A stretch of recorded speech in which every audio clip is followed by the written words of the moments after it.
Je suis Eric Thébault, j'ai 36 ans, j'ai fait mes études à l'école de design Nantes-Atlantique entre 2003 et 2008. Je suis donc designer de formation, mais j'ai également été chercheur en design et je suis aujourd'hui entrepreneur. Ça fait maintenant 12 ans que je travaille en tant que designer dans une variété d'environnements et de contextes. J'ai travaillé dans la recherche industrielle au Bell Lab, j'ai travaillé au MIT, j'ai travaillé dans l'assurance chez AXA, chez un moteur de recherche, Quant. Et le fil rouge de ma carrière, c'est vraiment la donnée et l'impact qu'a cette donnée sur la conception d'applications et de services. Cette donnée, elle a beaucoup changé au fil des années. Elle était d'abord générée par des utilisateurs sur des blogs ou sur des réseaux sociaux.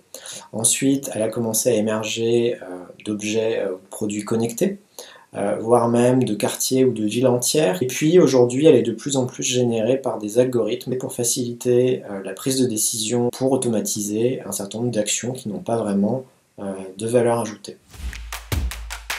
La première partie de ma carrière, je l'ai menée dans la recherche, une recherche à l'intersection donc de l'académie et de l'industrie. C'était une recherche par la pratique, par le design, d'abord au travers d'une thèse de doctorat sur la conception de produits augmentés par des applications, et puis à travers un post-doctorat sur l'analyse de données à l'échelle de la ville pour comprendre un petit peu les comportements des habitants et la mobilité.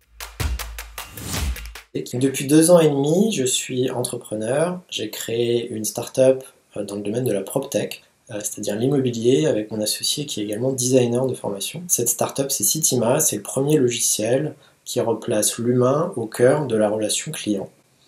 C'est un projet d'entreprise qu'on a mené par le design, en allant confronter notre vision directement sur le terrain auprès des professionnels. Une vision qu'on a fait grandir à travers des prototypes, des MVP, des Minimum Viable Product, jusqu'à sortir notre première version, donc, qui est commercialisée. Mon métier consiste à comprendre ces nouvelles sources de données, en collaboration avec des data scientists, des informaticiens, des urbanistes ou des assureurs suivant le contexte, puis essayer de donner du sens à cette donnée, de voir dans quelle mesure elle pouvait être employée pour construire de nouvelles fonctionnalités, apporter de la valeur donc à un utilisateur, qu'il ne faut surtout pas instrumentaliser ou essayer de remplacer par des algorithmes.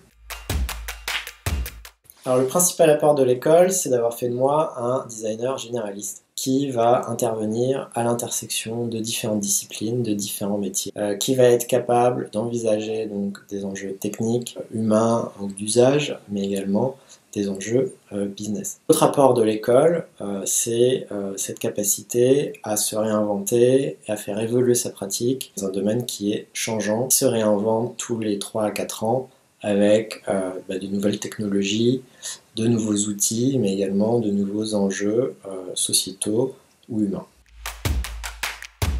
Le premier, c'est de ne pas bouder la technique, de ne pas avoir peur d'apprendre à programmer. Également de s'intéresser aux nouvelles technologies de machine learning pour comprendre leurs enjeux et puis avoir votre mot à dire dans la conception de produits et de services. Et mon deuxième conseil, c'est d'aller là où le design est encore méconnu, où vous pourrez avoir un impact fort sur les solutions que vous déploierez, sur les usagers et la société en général.